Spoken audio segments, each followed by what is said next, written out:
Hi எல்லாருக்கும் வணக்கம். இன்றைக்கி என்ன வீடியோ பார்க்க போகிறோம்னா டடாங் எஸ் இதுதான் ஜாதிக்காய். இந்த ஜாதிக்காவில் பேபிஸ்க்கு நிறைய பெனிஃபிட்ஸ்லாம் இருக்குது. என்னென்னு சொல்கிறேன். இது வந்து anti inflammatory, anti bacterial, anti fungal properties இருக்கிறதுனால கோல்டு, காஃப், இன்டைஜஷன் சொல்லி எல்லாத்துக்குமே ரொம்ப யூஸ்ஃபுல்லாக இருக்குது. யூஸ்வலாக மழை டைம் அப்படின்னு வந்தாலே பசங்களுக்கு செரிக்காமல் அடிக்கடி வயிற்றால போயிட்டே இருக்கும், நடந்துகிட்டே இருப்பாங்க, பாத்ரூம் போயிட்டே இருப்பாங்க, எனி டைம் இரும்புவாங்க, எனி டைம் வந்து சளி இருந்துகிட்டே இருக்கும். அப்படி இருக்கிறவங்களுக்கு இது கொடுத்தீங்க அப்படின்னா, அதாவது இதை இழைச்சி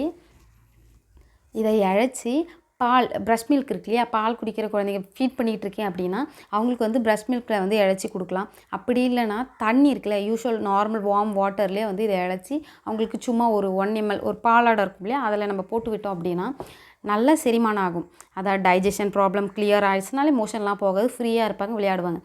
எங்கள் அம்மாலாம் எனக்கு வந்து சொன்னாங்க, ஆனால் நான் இதை நம்பலை. நான் என்ன பண்ணேன் அப்படின்னா வாங்கிட்டு வந்துட்டேன். அவங்களுக்கு வந்து ரொம்ப லூஸ் மோஷன் ஆகிட்டே இருந்துச்சு.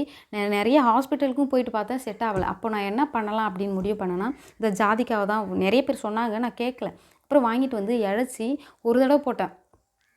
கொஞ்சம் ஓகேவாக இருந்துச்சு. அதாவது இப்போ ஒரு நாளைக்கு 10-15 தடவை வந்து லூஸ் மோஷன் ஆகிட்டுருக்குன்னா அன்றைக்கி ஒரு 7-8 தடவை தான் ஆச்சு. பரவாயில்ல, இந்த அளவுக்கு அதுவே பெரிய இம்ப்ரூவ்மெண்ட்டு தானே அப்படின்னு சொல்லிட்டு நான் அதை வந்து செகண்ட் டே கண்டினியூ பண்ணேன். ஃபுல்லாக ஸ்டாப் ஆகிடுச்சு. ஸோ அதனால் இப்போ பாப்பா வந்து வயிறு வலிக்குதுன்னு அழுகுறாங்க, இல்லை மோஷன் போகிறப்ப ரொம்ப டிஸ்கம்ஃபர்ட்டாக ஃபீல் பண்ணுறாங்க அப்படின்னாலே நான் இதை இழைச்சி போட்டு விட்ருவேன். அவங்க ரொம்ப ஃப்ரீ ஆகிடுவாங்க.